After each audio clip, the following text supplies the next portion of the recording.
Now, next up is a guy who also likes flowery t-shirts, flowery shirts, and I know you know him already. So, Pierre, I don't have to introduce you. I think this is your show. Topic. What did you say?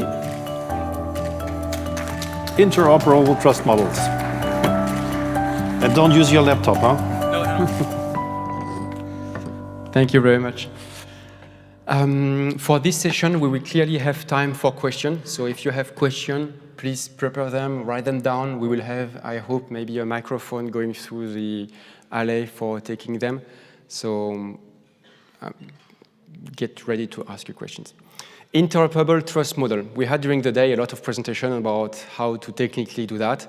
And with that presentation, I will maybe introduce when we have digital trusted ecosystem, what do we mean by that? Data space and federation. Data spaces, there are different definitions. Those definitions, I will say, are aligned with the definition, for example, that you can find in the Data Space Support Center blueprints. If they are not, and you are confused, please use the one from the Data Space Support Center blueprints. I'm trying to give another point of view, but if you find that more confusing, then stick to the one from the Data Space Support Center. Data spaces will be people that agree on a common set of rules, and to operationalize those rules, they need federation. And the federation will be a set of people that agree on the same set of APIs. Those data spaces in infrastructure, they live in parallel plane of existence. They live in parallels. You have data spaces for different industries, vertical domain-specific rules. How do you make them interoperable? You need to have the same, a common governance. And that's where the clearinghouse come into the picture. The presentation that I'm going to show that comes from the summit from the last year to explain how the federation and the ecosystem can work together. So there is a small setup scenario to put in place. Let's assume that we have 3 companies that want to produce data. That's a farmer. They have sensors. Those sensors are going to generate data. Those data needs to be stored somewhere in a cloud, cloud being the computer of someone else. And then you have an analyst, a marketing analyst, that want to make some analysis on that data. That together will be a relation of, I have every time, producer, consumer. So you have many of those relations, consumer, producer. While you might find that scenario very simple and nothing related to the European project, it could be. This scenario is very simple. You have 3 parties. In fact, the same relation will exist within one of those parties. So the fact that we have Bob the farmer working with Alice and the companies, well, Bob the farmer will have a different relation also with the one selling the IoT devices, selling the seeds. So you have a lot of those interactions that embed themselves. It's a very nested model that you can go and deep dive. If I zoom out, then I could also see data spaces somewhere else. If I zoom out, then the list of farmers might be part of a larger organization of different farmers. Maybe the market analysts are part of an entire industry of market analysts, not necessarily just specific to farming, but could be about cosmetic, clothes, energy, and so on.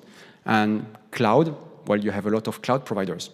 So basically what I would like to highlight here is that a data space and a federation are not closed ecosystems. They are very porous.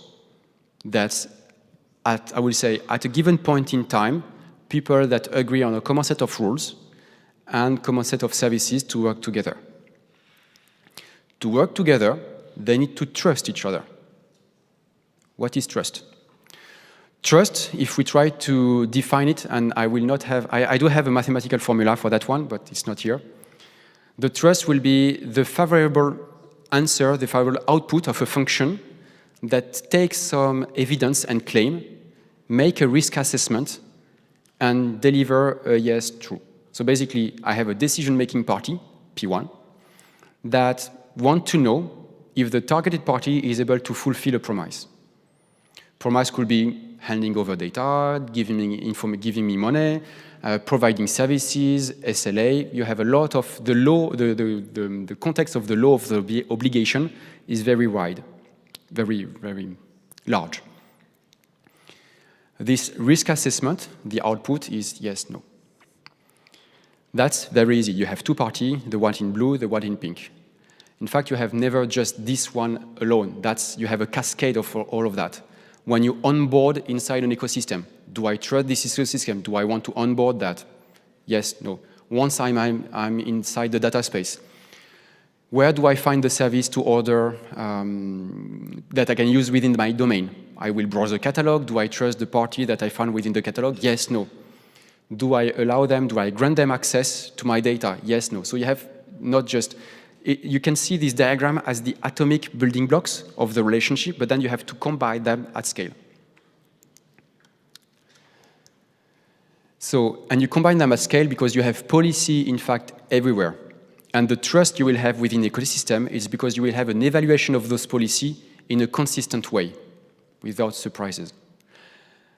Business to business, we know. Consumer to business. Then you have employer, employee. When I'm performing a right delegation, that's a policy engine. Standards, identity and access credential. We can mention RBAC, role, access-based control, ABAC. You have RBAC, relation entity, based access control, and so on. And those policies could be from the Data Act, the Data Governance Act, for example, the Data Intermediary Services. That's a service that will provide some services where they commit to not modify the data, and that's part of a policy that can be expressed. Then the question would be how that's enforced, but that's a different topic. A lot of those policies can be reasoned, or we can perform a lot of reasoning on those policies in an automated way or supervised way. When I mention policy, there is one that we have for a very, very long time. That's a contract. We have about 4,000 years of history of contract from the Egyptians, and we do have written records of that, how that's being done. And there is a very wide range of different types of contract. You go to the notary, you buy a house or something, you have a very formal procedures, ceremony where you need to show your passport, your identity, they check and they validate. That's a contract. When you go out there near this building and you have a vending machine and you buy soda or candies, that's a contract. Same thing. It's not just a selling point. That's not me. Okay. That's the execution of a contract. You have money in, coins. You have gears and levers that will automate the detection of the coins, that will see if that's fulfilling the amount and then deliver you something. That's the full execution of a contract. So there is a different type of contract. And that's why I mentioned supervised and automated. The one from the vending machine, fully automated. The one that you have in front of the notary, you could use some tools to help you with that signature, using, for example, digital signature, EIDAS in Europe, in some of the country. That will be more like supervising or helping you with that. The expression of those policies here is the key element. And this integration of this common governance for expressing those policies across the different data space and federation, as it was said before again, and I would like to highlight that, Gaia-X just provide one part of it. We don't provide everything. We provide a part where you can express and automate those policy engine reasoning. That's what the Gaia-X compliance is about. Gaia-X compliance, that's a set of rules that were encoded inside a machine executable code, and we automate the Gaia-X compliance. The same source code can be used to automate a lot of things. And we do need to work with those partners.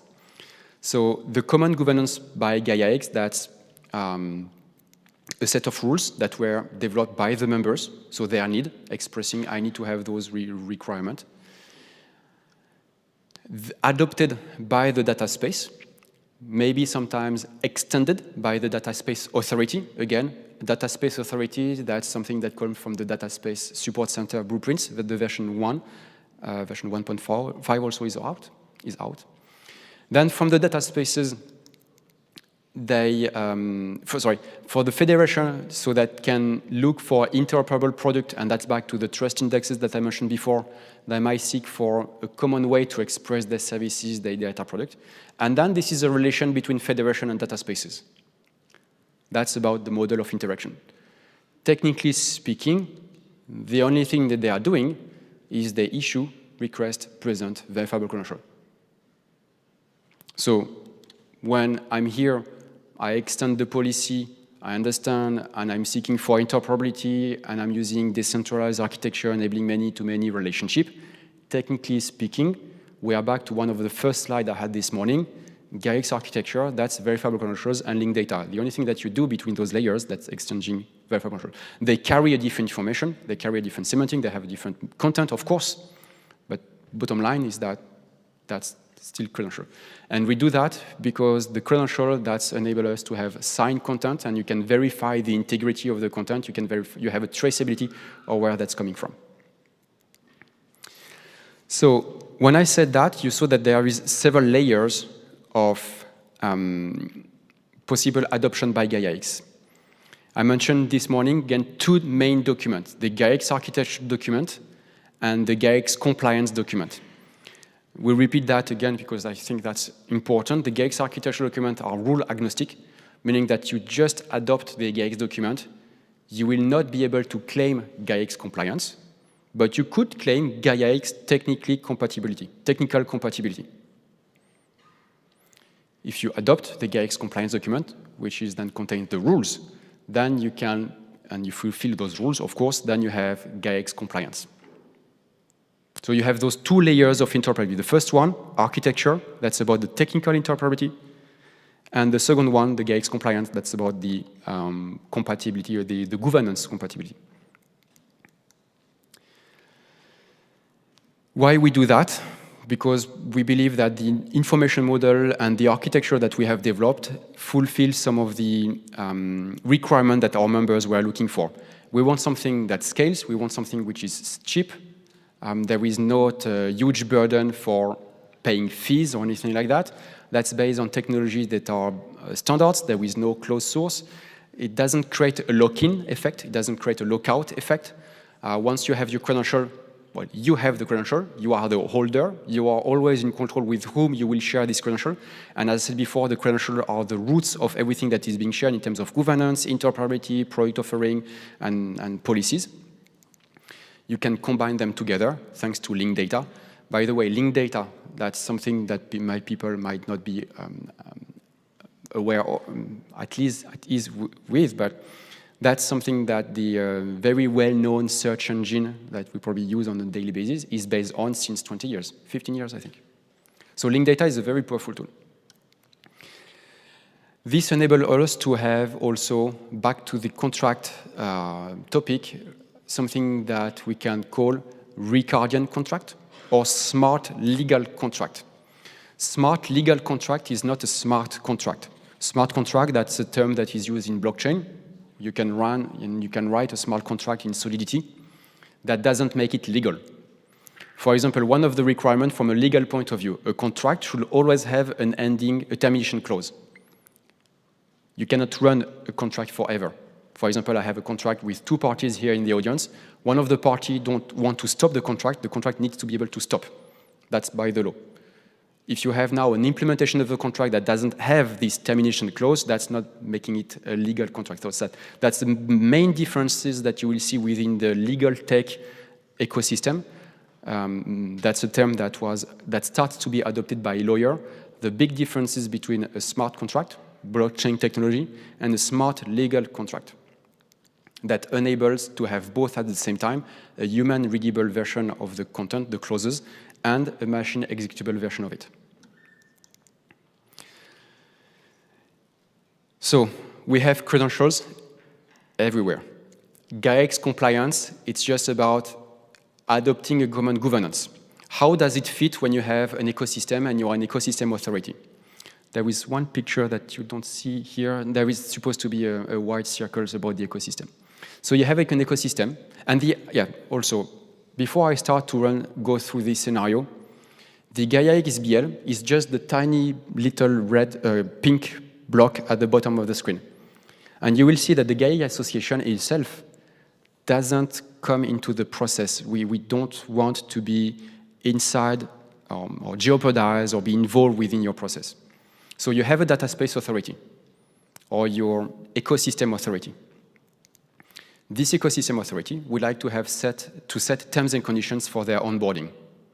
And they see value that by adopting Gaia-X compliance, it provides some rules, and they would like to adopt Gaia-X compliance because that provides due diligence for their members, checks like assurance level. What needs to be done for a party that would like to join the ecosystem? So you have different colors, meaning different parties. This party is interested to join the ecosystem on the right. They will have to look for the Gaia-X compliance document. There is a new version, 2304. By the way, the 2304, I still have to publish that. I will probably do that either tonight, tomorrow morning. You have a button to download all the criteria in JSON, so you can automate also the evaluation of those criteria. You don't have to parse the document, copy-paste HTML from the document and so on. We start to improve also how to operationalize those criteria. So we have a policy rule document in the HTML for human, but in the source code of the page, you have the same in machine-readable format, in YAML. And you can extract that in JSON. So basically, a party will have to go through a wizard, a UI, an API. That's up to the clearinghouse. I presented that this morning again. We provide the core services, just API-based by the association. Open source, you can audit that. The clearinghouse provider, very happy also that was announced this morning by Ulrich. We have 2 additional of them since 2 weeks. We'll provide additional services like a UI, a wizard, something more like high level, easier to use. The user, the party, will pick among the clearinghouse the one of interest, either using a UI or an API, that choice. Going through the fulfillment of all the criteria, so they will provide claims, they will provide evidence. Once they fulfill all those evidence and they claim, they will start to collect different type of credential, and they will store that in their wallet. Technically speaking, we again just about verifiable credentials, standards, OpenID Connect, verifiable credentials. They collect that within their wallet. Once they have collected all the evidence for their wallet, they send this presentation to the clearinghouse engine. That's the only time where you have an interaction with something produced by the association. And that's not even operated by the association, but by the network of partners, of members. So you submit all your claims, all your evidence you've gathered in a verifiable presentation, digital form, like verifiable credential. You send that to the clearinghouse. The protocol for doing that, that's OpenID Connect for VP, at least in the Loire version. The current version is just a post API. The compliance engine using Shackle, SparkQL will run the reasoning on those claims, will verify that all the criteria from the policy rules are fulfilled, and issue a new credential, again, based on verifiable credentials, and OpenID Connect for verifiable presentation this time. And now the party is happy. They went through the compliance check, they fulfill everything, and they have in their wallet all the claims they've gathered before, and the new one from Gaia-X saying that, yes, at that point in time, you fulfill all the criteria from the Gaia-X compliance on one of the 4 assessment schemes that were presented before. So conformity, label level 1, 2, or 3. Now this party can join the ecosystem, because the ecosystem, you remember, they said, I will have a portal or an API, again, up to the dataspace or ecosystem authority. I want to onboard. So they will present their newly received Gaia-X credential to the ecosystem portal. And one of the optional scenario that could be triggered is that this ecosystem authority just onboarded the party in blue and say, okay, you are part of my ecosystem now. I'm going to give you an ecosystem membership credential, a bit like what you have at the QR code that is displayed here and there during this event, where you have a Gaia-X membership credential. The ecosystem, the data space, could do the same thing. You are now a member of my data space about automotive, energy, transport, tourism, education. That's just the onboarding into one ecosystem. What if we have another data space that wants to share the same conformity, to share the same rules? Well, you don't have to redo that again. You have another ecosystem. You say, hey, I do like Gaia-X compliance because, again, that provides value for my member. This is being recognized by the market. And I would like to also mandate that you need to be Gaia-X compliant. Except that being Gaia-X compliant, that was also a requirement from the ecosystem, the light blue there. And this ecosystem issued a membership credential. So the ecosystem in red could say, well, either you show me that you are Gaia-X compliant using Gaia-X compliance credential, or you can also as well present me a membership credential from the ecosystem in light blue, green. That's how those ecosystems start to share common governance. And you see here that Gaia-X ISBL as an association, we only provided an open source implementation of an engine with some rules. Then it was entirely driven by the dataspace authority themselves. How to onboard. It's their portal, a UI, a paper that you have to print and sign in 3 time, maybe. It's their decision. We are not going to mandate anything there. We provide a tool, we provide the mechanism to automate a fair part of the governance. Then the ecosystem can decide to use that and to lean and to reuse that as much as possible. And those two ecosystems then share some common governance.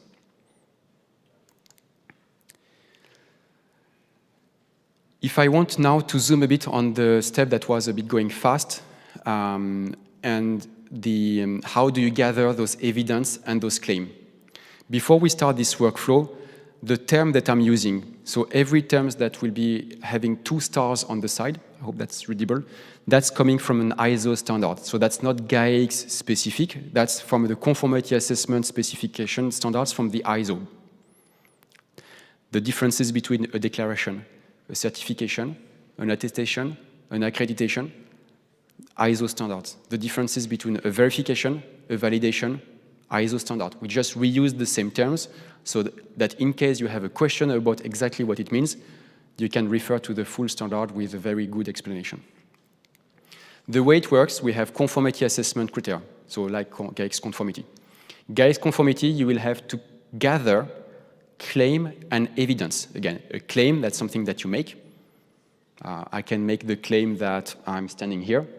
The evidence will be maybe someone else taking a picture of me standing here. That will be a different type of information. So you gather the claim. When the party sign a declaration, they are making something that we used to call a self-declaration or self-description. That's the old term that we dropped in preference for the adoption of the Casco terminology. So you gather, you sign your own declaration. If you want to have a certification, you will see that inside the compliance documents, some of the criteria require a certification. A certification, you will have to go through an impartial here is the keyword, impartial conformity assessment body that will make an audit, like checking your identity, maybe if that's about cosmetic and food, they will take a sample, test the sample, and so on. But in case of Gaia-X, we don't do that. That's data only. So a third-party impartial conformity assessment body. Again, that's a description and the terminology from the ISO standard. We reuse that. We just plug things together in an information model. And you gather that within your wallet. And then you send this wallet in the compliance engine. The compliance engine, you have or the clearinghouse, you have 2 main components inside this clearinghouse. Something that we call the Gaia-X registry, which is the machine translation version of the rulebook, and the compliance engine where you have the ODR, the shackle file and SparkQL queries working on. So just by a raise of hand, to give a bit because that's going to be way more complex in a minute, how many of you are at ease until now with the conformity assessment, the declaration, the certification, the fact that you have to collect claim and evidence and then submit them back for validation? By a hand of, okay, cool, I can continue. Nice. So the next part will be how. Can I just check, where do you get the ISO information? Where do I get from ISO? Because you normally have to pay. Yeah, so good point. The ISO standards, usually they are not for free. So the question was, how do I get to the ISO standards? The part that we use is the norms, terms, and definitions. And the norms and terms and definitions of the ISO standards are always free of charge, publicly available. So that's what we use. Now we are going to have a deep dive on how the criteria were done and crafted within the policy rules committee and working groups. So for each criteria, you need to ask yourself, do I need to have a declaration, so something that I declare, or a certification, something that someone else will audit?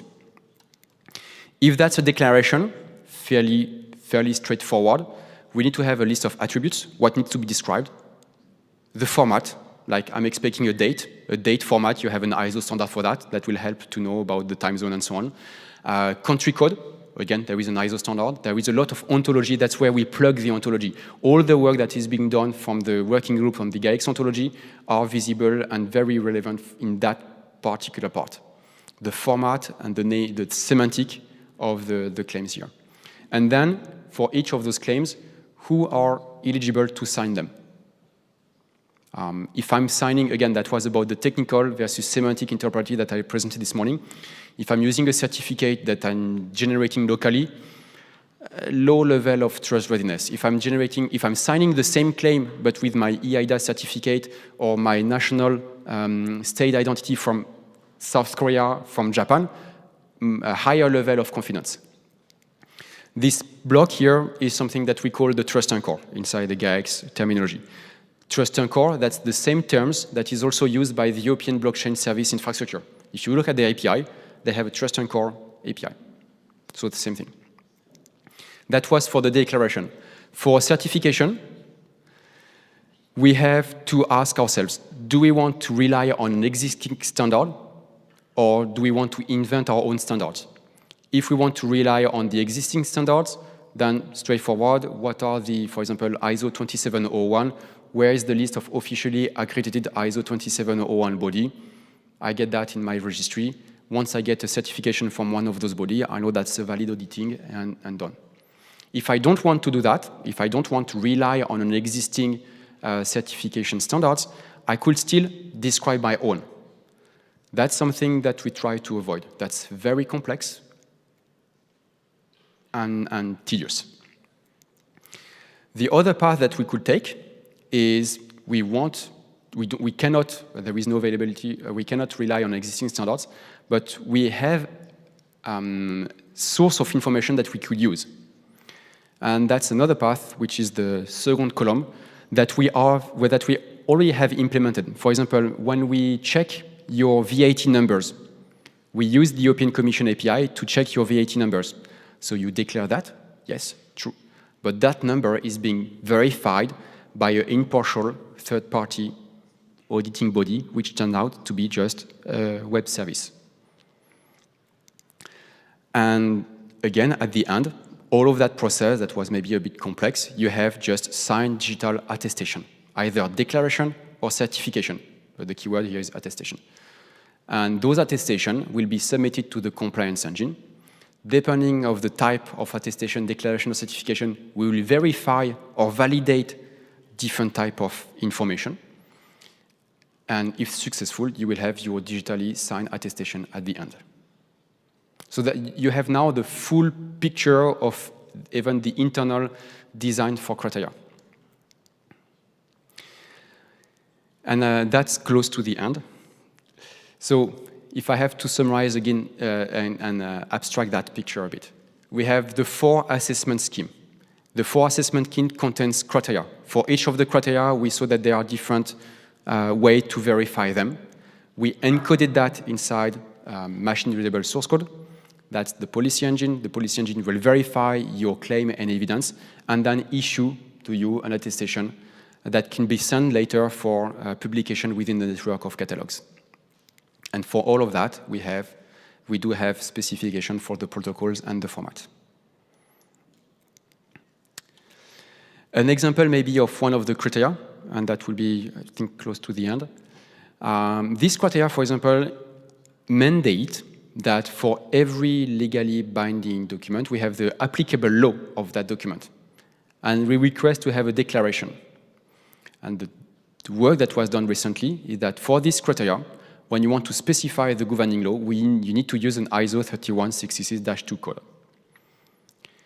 We translate that into a shape that was also presented by Evan and the team this morning, that we translate human-readable criteria into code.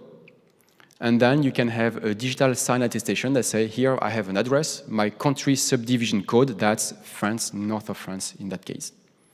And that's a directly translation of the criteria that you have 115 inside the latest version of the document. That's how the things are, the two are connected together. And as I said, in the 2404 release of the document, and I believe that's the last slide, you can download that list of criteria. You have to go to compliance rules, compliance for cloud services, and then you have a download JSON text that you can use to create your own wizard. Either you use the straightforward, directly the available API for the Loire release. The preview will be soon. Or you can also build your own UI on top of that. That will be all on how to build those interoperable data spaces. I know that was probably a bit dense. There was no data sovereignty of the cross ecosystem or something like that. It was a bit to the core content of how things can be done. And you see that you can have cross-governance, you can have trusted ecosystem. The key point is that you need to have common rules, and those rules need to be measurable. Sometimes can only be manually measured, sometimes can be automated. But the key word is that you need to have comparable metrics, comparable rules, and then you can have data spaces that work together. Thank you. So we have, I think, 15 minutes about for Q&A. I did warn you that we had time for questions. Is there any question on that presentation or any question in general about Gaia-X? Happy to answer them.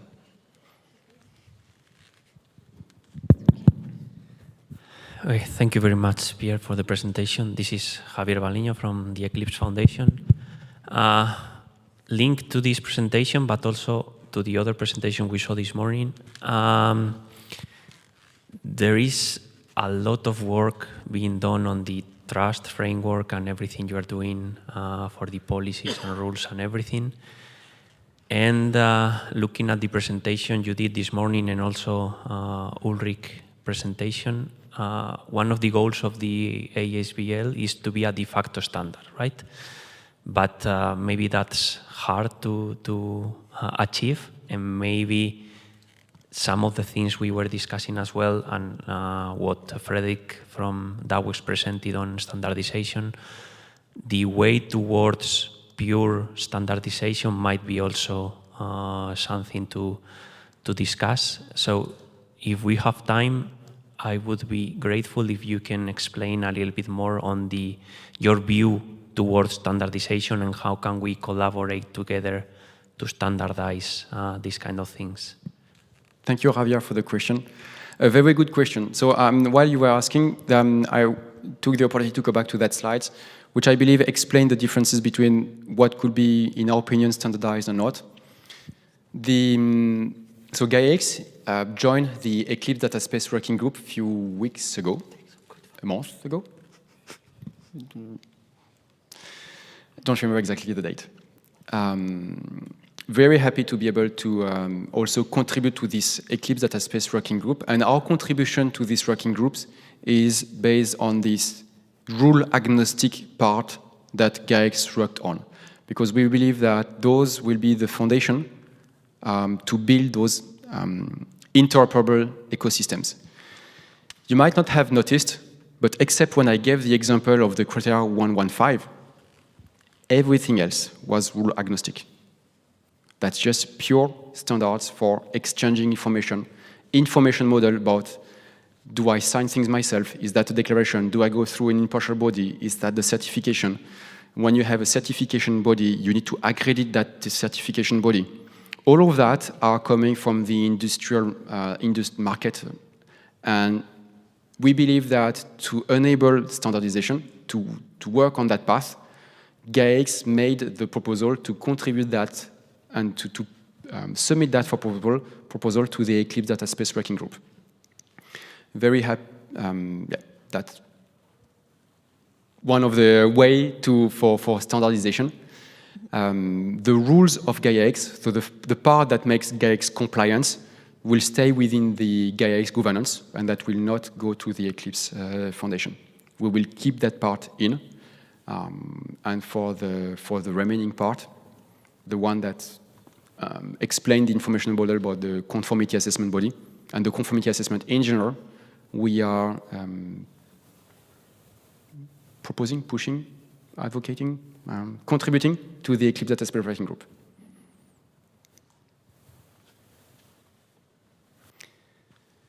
Is there any other question? Yeah, here, left. Oh, yes, okay. I'm Michael Hi, from Michael. Gaia-X of Germany, and I have a question for the onboarding to the ecosystem. As you have shown, the joining party needs to inform themselves about the necessary steps to become compliant. And whenever we talk with clearinghouses, they say they would provide some sort of front end for this. As we think about it, usually these parties who want to join, they have some analog trust anchor, how they initially become interested in joining a data space, basically because somebody is telling them to do so, to improve a process, to get some kind of legal certification, whatever. Mm-hmm. Do you think it would make sense to put that part of compliance assessments and the informant and just the front end to the ecosystem authority, because the joining party would probably have more trust in them in an analogous way than they would have in a random concept which they never heard before? Yes, and I think I have a picture with that one, which is this one. Here, the party interested to join the ecosystem talks with the ecosystem portal API. In that scenario, the party was going before to the clearinghouse. But we could very well imagine that this party interested to join the ecosystem has absolutely no idea about Gaia-X, and the ecosystem portal API is doing that for the party. That's another way to onboard. That will be a slightly different scenario, where the party is just fulfilling the same information, giving the same paper, giving the same claim, the same evidence, and the ecosystem is doing the call to the clearinghouse on behalf of the party interested to join the ecosystem. Okay, so I think for 99% of companies that would probably be more feasible. And also, so you call it ecosystem authority here, and there was another slide before which says can also known as data space authority. Yeah. At least for me, I always struggle with that vocabulary as soon as also federation comes in, because here, where's the federation? And is it another entity? Do we have a federation authority, also called federator sometimes? And how does it relate to data spaces? Is it, in the end, is it the same organizational entity, or can it be separated, or must it be separated? And how does it materialize when you said in the beginning slides that federations can access multiple data spaces, and data spaces can be used by several federations? My personal take on that will be that a data space is a specialization of an ecosystem. When we read documents about data spaces, they are very focused on data spaces, sharing data. We do have a lot of Gaia-X projects that are not about sharing data. Structure-X, that's something that will qualify as a federation because a bit more infrastructure related, but that's an ecosystem. During lunchtime, I was approached by someone saying that they're working on EcoFed. That's, again, another ecosystem, not specifically targeting data. So to me, that's why here I mentioned ecosystem, whether we want to specialize that for data or specialize that for services, which anyway cannot live without the other, up to the reader. I'm not religious on that one. The ecosystem authority could be the data space authority if the ecosystem is only about sharing data. Could be about a consortium authority. That's for me the same.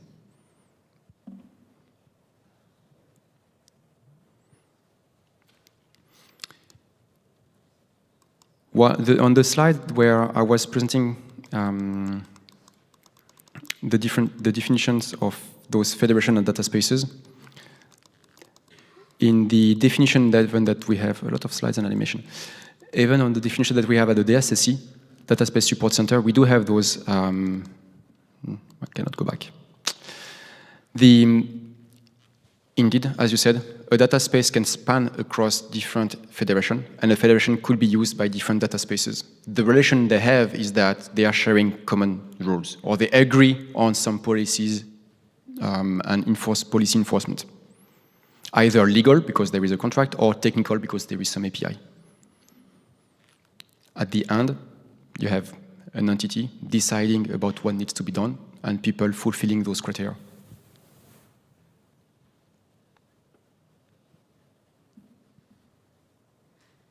Does it make sense? Yeah? Okay.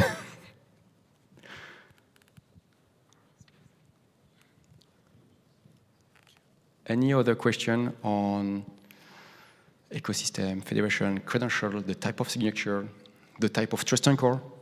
I've got a couple of questions. I have no idea where you are. It's Bogdan from London. I'm working on a solution a digital solution for the public authorities in the UK. I came across quite a few issues because I have a UK entity as a limited company and also an EU entity. My question is, how much exposure outside the EU in the sense of using the Gaia-X framework? Because the UK authorities kept the GDPR, the EU GDPR, as they were still in the EU when the GDPR back in 2016, whenever they started implementing it.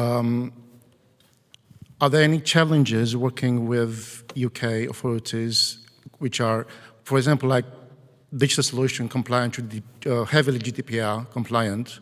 They kept the core, the EU core, however, they sort of customized their own UK GDPR thing. So are there any challenges in the future, like for people like myself working in the UK with UK GDPR, the UK sort of framework, and working with a Gaia-X framework in the future? Short answer, no. Consider. So, no. First, on the technical part, that's totally rule agnostic, so that you are in the UK or Iran, same thing. On the rules part, we have part of the Gaia-X compliance 4 assessment scheme. The one that is called Gaia-X conformity is totally European regulation agnostic. So we don't have any requirement on specific European regulation in the Gaia-X conformity assessment scheme. What we've done is we care about, because of European value, about data protection. So we've extracted the intent or the intent of the data protection, embedded that as generic criteria inside the conformity. But this conformity scheme can work also in Japan, in the US, in Brazil, in Singapore, and I'm mentioning those countries because all of those countries have developed their own GDPR-like framework with the same intent that to protect the citizen and their private data. So that's what we capture. So I don't see a concern with or trouble with that going forward. Thank you.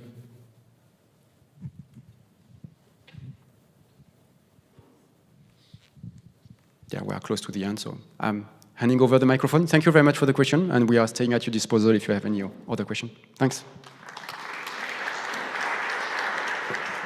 Perfect timing, let's say.